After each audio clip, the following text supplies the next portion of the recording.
बिस्मिल्लाहिर्रहमानिर्रहीम और अस्सलामुअलैकुम।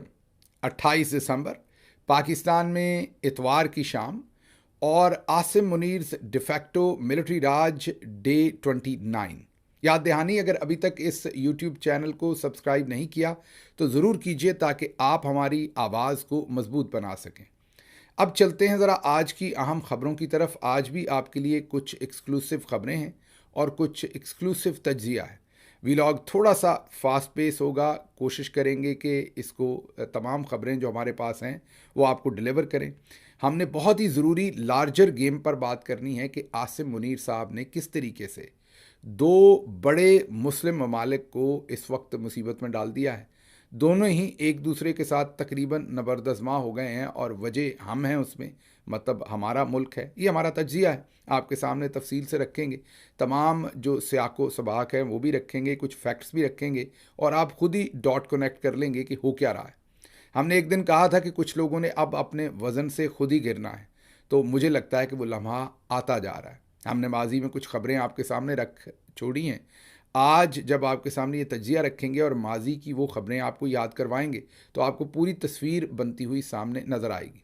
पहले ज़रा क्विकली सुहेल अफरीदी का जो लाहौर में आज तीसरा और आखिरी दिन गुजरा उसके ऊपर बातचीत कर लें, फिर हम वापस इस बिगर गेम पर आते हैं। और फिर कराची में भी नया ही हरामीपन खुल गया है, ये मैं नहीं कह रहा।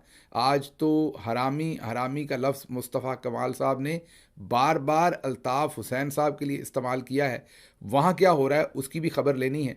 तो सबसे पहले सुहेल अफरीदी साहब का तीसरा और आखिरी दिन लाहौर में, और हमारे पास आपके लिए कुछ एक्सक्लूसिव इन्फॉर्मेशन है। आज उनकी मुलाकात थी ब्यूरो चीफ्स के साथ, सहाफ़ियों के साथ, डिजिटल मीडिया के सहाफ़ियों के साथ।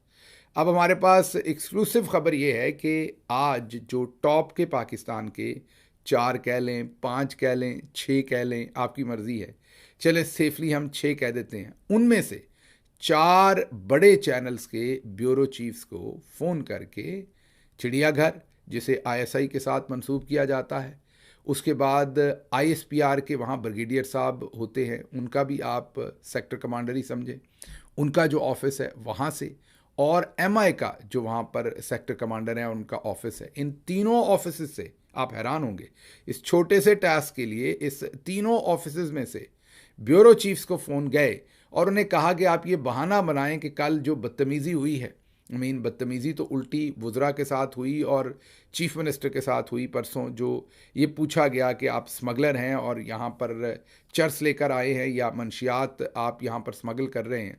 लेकिन इन तीनों ऑफिसर्स ने कहा कि आप जो मीना खान आफरीदी का जवाब था और दूसरी बातें उसके ऊपर ये प्रीटेक्स्ट घड़े कि बदतमीज़ी हुई इसलिए हमने आपकी ब्रीफिंग अटेंड नहीं करनी। तीनों दफ्तरों से बार बार कॉल्स गई और हम आपको ये सेफली बता सकते हैं कि पाकिस्तान के जो 6-7 बड़े मीडिया चैनल्स हैं उनमें से 4 बड़े चैनल्स के जो ब्यूरो चीफ्स हैं वो आना चाहते थे, जाना चाहते थे सुहेल अफरीदी से मिलने, लेकिन आखिरी लम्हों पर उन्हें ये कैंसिल करना पड़ा। और जाहिर है वही झूठा बयानिया या प्रीटेक्स्ट या जो एक एक्सक्यूज़ के जी वो वहाँ पर बदतमीज़ी हो गई थी इसलिए हम नहीं आ सकते। बहुत सारे मोतबर सहाफ़ी आए भी, सवाल जवाब भी हुए, डिजिटल मीडिया के लोग भी आए और बड़ी खुल खिला के बात हुई। तो सबसे पहले जो एक्सक्लूसिव इन्फॉर्मेशन आपके सामने रख रहे हैं कि मीडिया के लोगों के ऊपर शदीद प्रेशर डाला गया कि वो आज सुहेल अफरीदी की ये जो इंटरेक्शन थी इसका बाइकआउट करें। अब ज़रा आगे चलते हैं। आज जब मुलाकात शुरू हुई तो वहाँ पर आरिफ हमीद भट्टी बहुत ही सीनियर जर्नलिस्ट हैं, आप सब जानते हैं। सबसे पहले तो उन्होंने लाहौर के अंदर जो कुछ भी हुआ और स्पेशली जो जर्नलिस्टों ने रवैया इख्तियार किया सुहेल अफरीदी और उनके साथियों के साथ, उस पर भट्टी साहब ने माजरत की। इस पर हम भट्टी साहब की सताइश करते हैं। अमूमी तौर पर यह कामी कल्चर है कि अपनी बरादरी या अपना किया हुआ गलत काम कोई उस पर माजरत कर ले, तो ये अच्छी रवायत है और भट्टी साहब की इस पर सताइश। उसके बाद शफीक अवान साहब, ये भी सीनियर सहाफ़ी हैं, उन्होंने भी सुहेल अफरीदी साहब के साथ जो कुछ नामुनासिब उनसे सवालात हुए उसके ऊपर उनसे माजरत की। फिर खुलकर वहाँ पर सवाल जवाब हुए। वहाँ पर एसआर राणा साहब भी थे। उन्होंने पूछा कि आप लाहौर आए, आपका एक पंजाब गवर्नमेंट ने इश्तिहार लगाया, आपको याद होगा वो सोशल मीडिया के ऊपर जो पोस्ट थी जिसमें स्मगलिंग और सारी चीज़ें, तो क्या अगर मरीम नवाज़ साहबा कभी केपी गई तो आप कोई ऐसा काम तो नहीं करेंगे? जिस पर सुहेल अफरीदी ने कहा कि बिल्कुल भी हमारी ऐसी तरबियत नहीं है, अगर वो आएंगी तो हम उनको भरपूर जो जो कुछ भी फैसिलिटेट कर सकते वो करेंगे और उनका पूरा एहतराम किया जाएगा, उनके साथ ऐसा कोई सलूक नहीं किया जाएगा। फिर मुख्तलिफ लोगों ने उनसे और भी सवालात पूछे, जैसा कि वहाँ पर मंसूर अली ख़ान साहब ने पूछा कि क्या आप मुज़ाकरात चाहते हैं, तो उन्होंने कहा कि पॉलिसी इमरान खान की चलेगी, जो भी वो जेल में से अहकामात देंगे। हाँ, हम सभी मसालहत चाहते हैं, हम कोई भी लड़ाई नहीं करना चाहता। इमरान खान साहब की जो पॉलिसी होगी उसको इम्प्लीमेंट किया जाएगा। अगर वाकई, कहने का उनका मतलब था कि अगर वाकई कोई संजीदा कोशिश होगी तो फिर जाहिर है उसको उसी तरीके से जवाब देंगे। सुहेल अफरीदी जो हैं वो जाना चाहते थे, कल भी उन्होंने कोशिश की बहुत, कल भी उनको नहीं जाने दिया गया। आपको याद होगा उमर चीमा साहब के घर और हसान न्याजी साहब के घर। आपको पता है हसान न्याजी 10 साल कैद काट रहे हैं मिलिट्री कोर्ट्स के अंदर, और उमर चीमा साहब जो हैं वो कोट लखपत जेल के अंदर कैद काट रहे हैं 9 मई के केसेस के सिलसिले में। दोनों को ही झूठी जाली सज़ा दी हुई है, आपको पता है। दोनों के घर जाना चाहते हैं, दोनों के घर ही कैंट पे हैं। कल भी उन्हें सारा दिन रोके रखा गया, जैसे ही वो घूम के किसी भी रास्ते से कैंट के अंदर जाने की कोशिश करते थे उनको वहाँ रोक दिया जाता था। आज भी उन्हें वहाँ पर रोक दिया गया। जब वो गए और उनको बताया गया कि आपको कैंट के अंदर जाने की इजाज़त नहीं है, वहाँ खड़े रखा गया। तो एक तो इससे वो जो सारा बयानिया बनाया था 9 मई वाला, एक तो ये पढ़े लिखे नहीं है, ऊपर से कोशिश नहीं करते। मैं सिर्फ नून लीग की समझता था, लेकिन मुझे लगता है कि हमारे चौधरी साहब भी वैसे फारिगी हैं ऊपर से। ये बताते रहे कि 9 मई को पीटीआई वाले वहाँ पहुँचे और जना हाउस को जला दिया और ये सब कुछ कर दिया, और आज खुद ही पूरी दुनिया के कैमरों के अंदर दिखा रहे थे कि कैंट के अंदर जाने के लिए कितनी ज़्यादा सिक्योरिटी लगी होती है और कैसे इजाज़त दरकार है। मतलब कि एक चीफ मिनिस्टर जो है वो भी कैंट के अंदर नहीं जा सकता, चिड़िया पर नहीं मार सकती कैंट के अंदर अगर उनकी मर्ज़ी ना हो। यहाँ तक सुहेल अफरीदी ने कहा कि मैं गनमैन नहीं लेके जाता, मैं एक अपनी गाड़ी में जाता हूँ, मेरे पास कोई बंदूक नहीं होगी, मैं सिर्फ उनके घर जाना चाहता हूँ, मेरा जाना ज़रूरी है। और क्योंकि उनका घर एक पब्लिक प्रॉपर्टी है और वो मतलब उनको कोई एतराज़ नहीं मेरे आने पर, तो आप मुझे अंदर कैसे रोक सकते हैं। एक तो आपको पता है कि हमने कैंट फैला लिए आहिस्ता आहिस्ता, कई दफ़ा तो शहर की एक तरफ से दूसरी तरफ जाने के लिए आपको कैंट में गुजरे बगैर आपका चारा ही नहीं है, और ऑन टॉप ऑफ दैट फिर रोक दिया जाता है इस तरीके से। तो अब एक तो अपने आप को दोबारा एक्सपोज किया कि 9 मई को जो आज सिक्योरिटी लगी हुई थी, जो जिस तरीके से आज एक फॉर्म 45 के इलेक्टेड लोगों के रिप्रेजेंटेटिव जो चीफ मिनिस्टर हैं खैबर पख्तूनख्वा के, उनको और उनके साथियों को जगह जगह वहाँ पर जिस तरीके से सिक्योरिटी पिकेट्स रोक रही थी और आगे नहीं बढ़ने दे रही थी और बता रही थी कि आपको इजाज़त नहीं है। जाहिर है कोर कमांडर रोक रहे थे उन्हें, लाहौर के कैंट उन्हीं के अंडर आता है। तो जो कोर कमांडर साहब हैं, लेफ्टिनेंट जनरल शाह साहब वहाँ पर हैं, वो रोक रहे थे उनको। लेकिन हैरानी की बात है कि उस दिन ये सारी सिक्योरिटी नहीं थी, ना पुलिस थी ना सिक्योरिटी थी, और उस दिन लोग सारे पहुंचे और जना हाउस जल भी गया और सब कुछ हो गया। तो एक तो इन्होंने आज अपने आप को खुद एक्सपोज किया।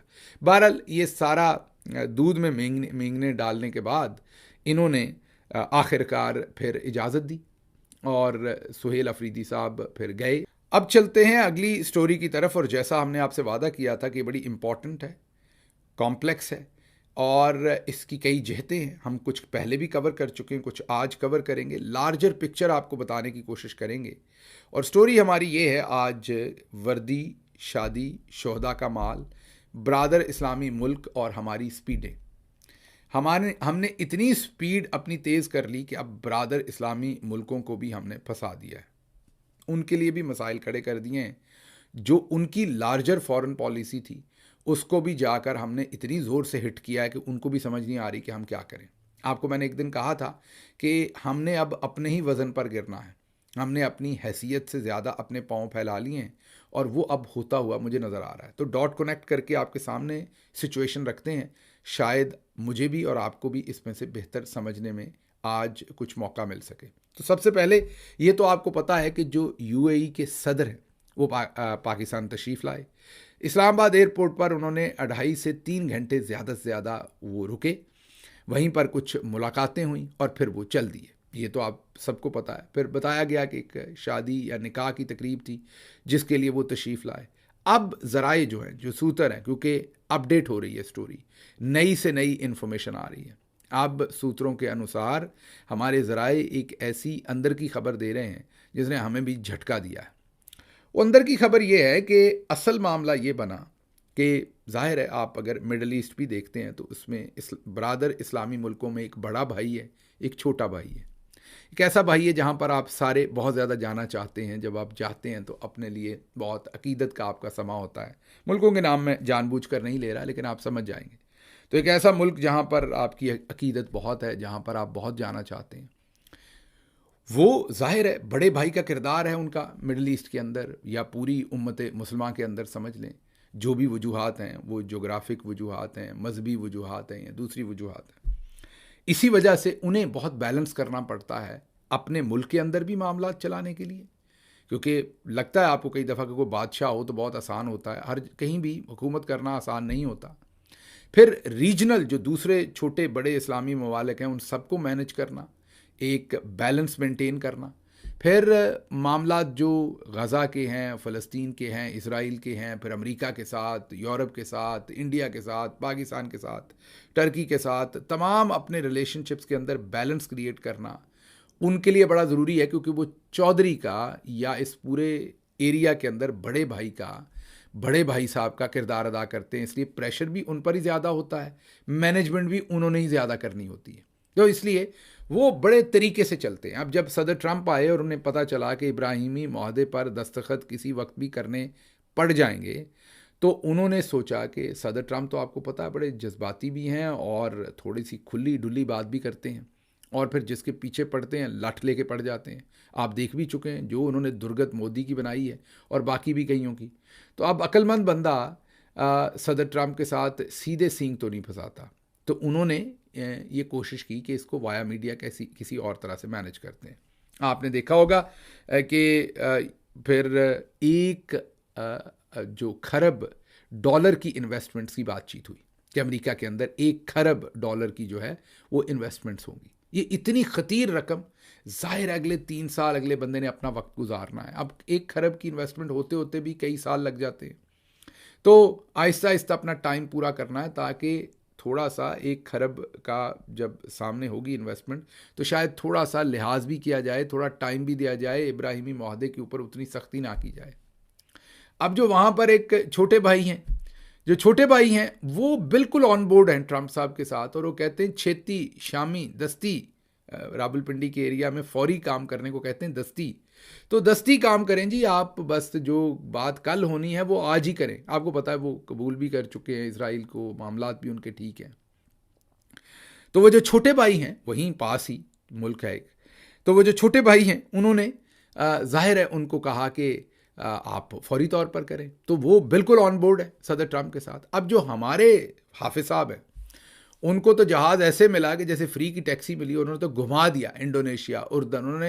उन्होंने ना सिर्फ ये कहा कि हम अपने, ये हमारा तज्जिया है, तासर है, ना सिर्फ उन्होंने कहा कि हम अपने, ये याद होगा मैंने आपके सामने पहले ये तज्जिया रखा हुआ है, ये वाला हिस्सा जो बताने लगा हूँ, कि ना सिर्फ हम अपने फौजी देंगे बल्कि आपको ये पूरी हम वाइट ग्लव सर्विस देंगे, जो नहीं मानता होगा उसको भी मनाएंगे, आपके रास्ते के सारे कांटे हम चुनेंगे। ये याद होगा मेरा जुमला आपको।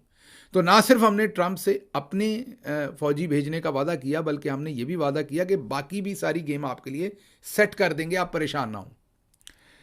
अब हमने स्पीड इतनी ज़्यादा रख दी, ये भी याद होगा मैंने आपके सामने ये तज्जिया किया था जिस दिन पाकिस्तान में उलमा कराम ने गैर शरी गैर इस्लामी करार दे दिया था आसिम मुनीर साहब के लाइफ टाइम इस्तिस्ना को।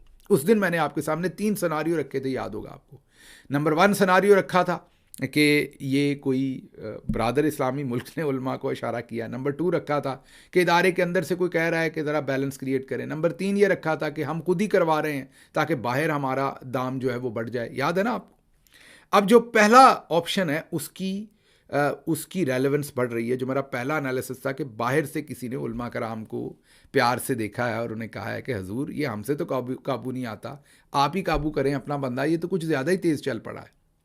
तो वो जो एक बड़े भाई का जिनका किरदार है, उन्होंने तो ये 2-3 साल ऐसे ही गुजारने थे बातचीत करके, 1 खरब की इन्वेस्टमेंट करके, वो साइन नहीं मेरे ख्याल में करना चाहते होंगे मौजूदा हालात में, अनलेस कि वो डील चेंज हो, वहाँ पर फ़लस्तीनियों के राइट्स और दूसरी सारी बातों का डिफरेंट तरीके से उस मुआहदे के अंदर तज़किरा हो, तो फिर शायद वो राज़ी हों। क्योंकि अगर वो ये साइन करते हैं तो जो उनके मुल्क के अंदर के उनके लिए फॉल्ट लाइंस हैं या प्रेशर पॉइंट्स हैं, जो रीजन के फॉल्ट लाइंस हैं, प्रेशर पॉइंट्स हैं, और फिर जो उस लार्जर खित्ते के मेन जो पूरी पॉलिटिक्स उन्होंने अपने लिए मैनेज करनी है, वो अगर वो ऐसे मौजूदा मुआहदे के अंदर चले जाते हैं तो वो मुआहदा तो हो जाएगा, लॉन्ग टर्म में ऐसे क्रैक्स पड़ेंगे कि उनकी जो अपनी ताकत है वो कम हो जाएगी, मुल्क के अंदर भी उन्हें मसाइल हो जाएंगे। तो इसलिए वो इससे बचना चाहते हैं। अब जो छोटे भाई हैं वो कहते हैं फौरी तौर पर करें, तो छोटे भाई हमारे पास आए हुए थे। तो अब ज़रा इसमें दूसरी स्टोरी को कनेक्ट करें बीच में। अब जो फौजी फाउंडेशन है जिसके शेयर्स को बेचने की बात हो रही है, वो 1954 में इस्टेब्लिश हुई, और वो जो चैरिटेबल इन्डोनमेंट एक्ट 1890 का है उसके वो तनाज़र में बनी हुई है। ये शोहदा के लिए है, शोहदा की प्रॉपर्टी है, शोहदा के मीन जो लवाकिन हैं उनकी फलाह व बहबूद के लिए है, और ये एक चैरिटेबल ऑर्गेनाइजेशन है, फलाही ऑर्गेनाइजेशन है। इसका कोई मालिक नहीं है, इसकी किसी को प्रॉफिट नहीं जाता इसके शेयर्स का, कि उसके कोई शेयर होल्डर्स हैं जो प्रॉफिट लेते हैं, और इसी एतबार से उनके शेयर्स बेचे भी नहीं जा सकते। अब जो हमें कहते थे कि शोहदा के मुजस्समों की आपने तौहीन कर दी, वो शोहदा का जो चैरिटेबल ऑर्गेनाइजेशन है उसी को बेचने को चल पड़े, तो क्या ये शोहदा की पहली बात तो तौहीन नहीं है? लेकिन चलें वापस आते हैं। तो अब चैरिटेबल जो ऑर्गेनाइजेशन है उसके शेयर्स तो बेचे ही नहीं जा सकते कानूनी तौर पर, जितने भी लोगों से हमारी बात हुई है। तो फिर आप 1 अरब लेके, पहली बात वो आपका इंस्टीट्यूशन भी नहीं उस तरह गवर्नमेंट का, वो तो एक फलाही इदारा है जो गवर्नमेंट का इदारा नहीं है उस तरह से, तो आप 1 अरब उसमें कैसे बेच रहे हैं? अब सूत्रों के अनुसार ये पता चल रहा है कि ये शायद पैसा उन शेयर्स का नहीं होगा, ये पैसा किसी और चीज़ का होगा। याद कीजिए थोड़े दिन पहले डॉक्टर मोहित पीरजादा ने एक तजिया दिया था कि जो यूक्रेन को हथियार बेचे गए थे उसमें जो 900 मिलियन आए थे वो कहीं और ही रख लिए थे, शायद यूएई का ही उन्होंने कहा था कि पाकिस्तानी जो जर्नल्स हैं उन्होंने एक अकाउंट खोल के वहीं रख लिए थे। ये मोहित साहब का तजिया था, और वो पैसा पाकिस्तान कभी नहीं आया था। अब इसी तरह नए पैसे भी ऐसे हो सकते हैं जैसे पुराने हैं। अभी जो मामलात अमन फोर्स के अंदर भेजने वाले मामलात हैं, लिबिया के साथ जो मामलात चल पड़े हैं, उनको कोई 4 अरब डॉलर से ज़्यादा का असलहा फ़रोख्त करना है, इन सारे मामलात के अंदर अब हो सकता है कि पैसा कहीं और से हो सकता, तजिया दे रहे हैं हम, ज़ाहिर पेपर तो सामने नहीं है, क्योंकि चैरिटेबल ऑर्गेनाइजेशन के तो शेयर्स बिक नहीं सकते।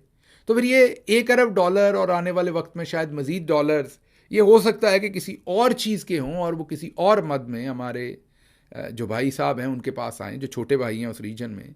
लेकिन वो जो छोटे भाई हैं वो आलमी लेवल के ऊपर, आलमी जो मंजरनामा है उस पर बड़े भाई, वहाँ भी एक शहजादे हैं, छोटे भाई वहाँ भी शहजादे हैं। जो बड़े भाई हैं वो समझते हैं आलमी लेवल पर हमारा जो पूरे का पूरा एक इन्फ्लुएंस है वो ज़्यादा है। जो छोटे भाई हैं जो हमारे पास आए हुए थे वो समझते हैं कि नहीं, आलमी लीडरशिप में हमारा इन्फ्लुएंस ज़्यादा है। तो अब हमारे जो हमारे चौधरी साहब हैं उन्होंने, वो कहते हैं सवारी लब्बे ना लब्बे कि सवारी मिले ना मिले, बस जो आ रही होती है ना कि सवारी मिले ना मिले। तो एक पंजाबी की एक सेंग है कि सवारी लब्बे ना लब्बे स्पीड 190, कि आपको सवारी मिले ना मिले आपने स्पीड 190 पे रखनी है। तो हमारे चौधरी साहब ने बगैर देखे कि हम कितना वज़न उठा सकते हैं, उन्होंने तुनपुर 52 पहुँचा दिया है हमें, और वहाँ पर जाकर ये कहा है कि जी ना सिर्फ अपने बंदे आपको देंगे बल्कि जो जो नहीं मानेगा वो भी कांटे आपको चुन के देंगे। और हम फिर गए पूरी दुनिया में। अब बड़े भाई के लिए हमने मुसीबत पैदा कर दी, पेस ही तेज़ कर दिया बड़ा ज़्यादा। अब जब पेस तेज़ कर दिया बड़े भाई के लिए तो उसने कहा कि यार इसको रोको किसी तरह। अब वो कैसे रोकना था वो आप उलमा कराम को देख चुके हैं, बार बार वो स्टेटमेंट्स दे रहे हैं। अब छोटे भाई को फिक्र पड़ी कि यार रुकी ना जाए कहीं काम। हमने तो ट्रम्प साहब को कहा कि हो गया, तो वो तो बिल्कुल ऑन बोर्ड है। तो वो आए हैं, उन्होंने कहा है कि कोई बात नहीं, माल पानी का ख्याल करेंगे, आपका ख्याल करेंगे, आपको पेट भर के खाना मिलेगा, आप बस मजदूरी करें। तो अब इस सारी जो लार्जर पिक्चर है ये मैं आप, क्योंकि सब चौधरी साहब को लगता है कि आप समझदार नहीं हैं, लेकिन यकीन कीजिए जब मैं आपके कमेंट्स पढ़ता हूं तो मुझे तो आप सारे प्रोफेसर ही लगते हैं। मतलब आप सारे जो कमेंट्स लिखते हैं कम से कम जैसे जैसे ज़हीन किस्म के आपके कमेंट्स होते हैं, तो इसलिए मेरा ख्याल I don't need to say anything more. आपको ये समझ आ गई है कि ये सारी जो पिक्चर है, इसमें जो वहाँ पर बड़े भाई और छोटे भाई का एक, वैसे तो वो आपस में इकट्ठे ही हैं, कोई ऐसी उनकी दुश्मनी नहीं है, लेकिन दो भाइयों के अंदर भी तो कई दफ़ा इख्तियारात का या कौन सा काम किसने करना है, किस काम में किसकी ज़्यादा सुनी जानी चाहिए, किस काम में किसकी महारत ज़्यादा है, तो कई दफ़ा इस चीज़ के ऊपर फ्रेंडली कॉन्फ्लिक्ट होते हैं ना। तो वहाँ पर बड़े और छोटे का जो कॉन्फ्लिक्ट है उसके दरमियान में हम आ गए हैं। तो जब आप दरमियान में आते हैं ना, तो कई दफ़ा आप अगर बड़ी चीज़ों के दरमियान में आप आ जाए ना, तो आपने देखा होगा कि कुर्बानी के बकरे जो है वो कई दफ़ा उनके साथ फिर ऐसा होता है। उस टाइम कुर्बानी करते हुए नहीं, बहुत महीने पहले उनके साथ ऐसा किया जाता है। तो वो जब दो चीज़ों के आप दरमियान में होते हैं, तो फिर कई दफ़ा आप ज़्यादा प्रेस हो जाए तो आपकी जान ही निकल जाती है। तो जदों हौली जई लेना मेरा ना, मैं था मर जानी है। तो अब बड़े भाई ने हौली जई ना लिया है हमारा, और उलमा कराम ने अपनी बरक़ात जो उनकी ज़ाहिर है जो नवाज़िशात हैं वो निछावर करनी शुरू की है। तो साथ ही छोटे भाई आए हैं ऐसे ही हुवर करके, उन्होंने कहा कि फ़िक्र ना करो, चुप के रखो काम को, फौरी करो ये काम, आप उधर मेरा मतलब लेट्स क्लोज द डील। तो अगले दिन डार साहब आ गए, उन्होंने ना सिर्फ 1 अरब हमें बताया जिसकी कोई वजह नहीं बनती, अब मैं आपको बता चुका हूँ कि चैरिटेबल ऑर्गेनाइजेशन के शेयर्स ये किधर को चला गया मामला, और दूसरी बात जो उन्होंने इस प्रेस कॉन्फ्रेंस में की जिसका कोई मकसद बनता ही नहीं था उस दिन, ये पहले कर चुके हैं वो बात, दोबारा रीट्रेट किया कि हम अपने फ़ौजी भेजेंगे। हाँ, हमने हमास को गैर मुसल्लह नहीं करना, लेकिन हम भेजेंगे। ये तो कहने की बातें हैं ना, ये तो ऐसे ही है कि मैंने नहाना है लेकिन मैंने गीला नहीं होना। जब आप नहाएंगे तो आप गीले तो होंगे। तो इसलिए डार साहब का दोबारा ये सब कुछ कहना, प्रेस कॉन्फ्रेंस करना, छोटे भाई का आना, और $1 अरब के ये सारे के सारे मामलात जो हैं ये सारे तफसील तलब भी हैं, सोचने के लिए भी हैं। मैं चाहूँगा कि आप में से जो अच्छे कमेंट्स लिखते हैं वो ज़रूर लिखें, ट्रीट होती है उनको पढ़ना मेरे लिए। तो आई वांट कि आपकी अंडरस्टैंडिंग इस सारी बात से क्या बनी है। लेकिन एक बात मैं आपको यहाँ कह दूँ कि जितना हमने अपना वज़न बढ़ा लिया है, अब शायद हम अपने वज़न के नीचे खुद ही गिर जाएंगे। आखिरी खबर आज रखेंगे कराची से, लंबी हो गई ये बात, क्विकली उसको थोड़ा टाइम दिया जाएगा। कराची में आज एक प्रेस कॉन्फ्रेंस हुई है जिसने कोई बात पल्ले छोड़ी नहीं, और वो मुस्तफ़ा कमाल साहब ने प्रेस कॉन्फ्रेंस की है, और उन्होंने ये कहा है कि इमरान फ़ारूक को अल्ताफ़ हुसैन ने कत्ल करवाया, और उन्होंने कहा कि इसके सारे सबूत हमारे पास हैं। अल्ताफ़ हुसैन की सालगिरह के ऊपर उनको इमरान फ़ारूक को कत्ल करवा के जो है वो तोहफ़ा दिया गया अल्ताफ़ हुसैन की सालगिरह के ऊपर। मुस्तफ़ा कमाल ने कहा कि अल्ताफ़ हुसैन ने अहले खाना से रब्ता नहीं रखा, जनाजे पर भी महज तस्वीर बनवाई और असल कातलों से मुतल्लक सच छुपाया गया। उन्होंने मुतालबा किया कि कत्ल केस दोबारा खोला जाए और इमरान फ़ारूक के बच्चों को कानूनी कार्रवाई करनी चाहिए।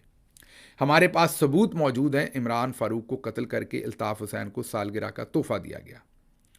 इस अल्ताफ़ हुसैन, नाम उन्होंने नहीं लिया, लेकिन इस कह के इस अल्ताफ़ हुसैन बेगैरत आदमी को इतनी ताकत दे रखी थी कि 10 मिनट की कॉल पर ये 5 लाख लोग निकाल लेता था।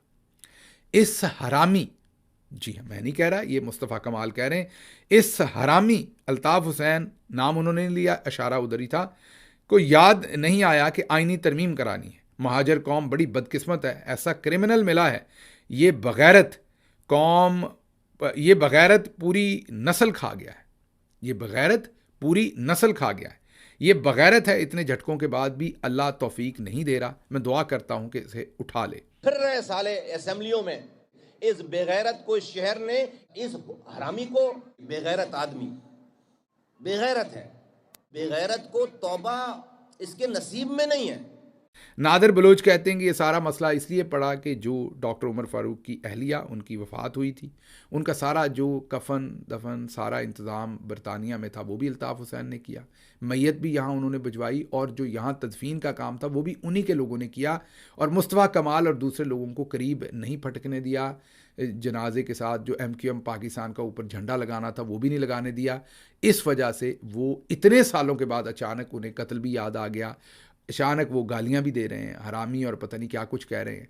तो ये वजह है और कोई वजह नहीं है। ये अब जो इंडिपेंडेंट तज्जिया निगार हैं उनका कहना भी है, नादर बलोच साहब ने भी यही लिखा है। हम भी हैरान इसी बात के ऊपर हुए हैं कि ये एकदम से क्या हुआ कि जो मुस्तफ़ा कमाल हैं वो तो गालियां ही देने पर उतर आए। ये हमारे लिए भी हैरानी हुई है। मतलब इस पर क्या तजिया किया जा सकता। ज़ाहिर है चौधरी साहब की कोई फ्रस्ट्रेशन होगी, मुस्तफ़ा कमाल साहब चौधरी साहब के बहुत करीब है, उन्हीं के कहने पर उन्होंने ये सब कुछ किया होगा, जितनी स्पीड के साथ आज उन्होंने गाली गलौज की है। ये इस मुल्क में ये क्या हरामीपन हो रहा है, इसे हरामीपन ना कहा जाएगा तो हलालीपन कहा जाएगा इसको। बहरहाल मुझे यहाँ से इजाज़त दीजिए। अल्लाह आपका हामी नासिर हो। पाकिस्तान जिंदाबाद।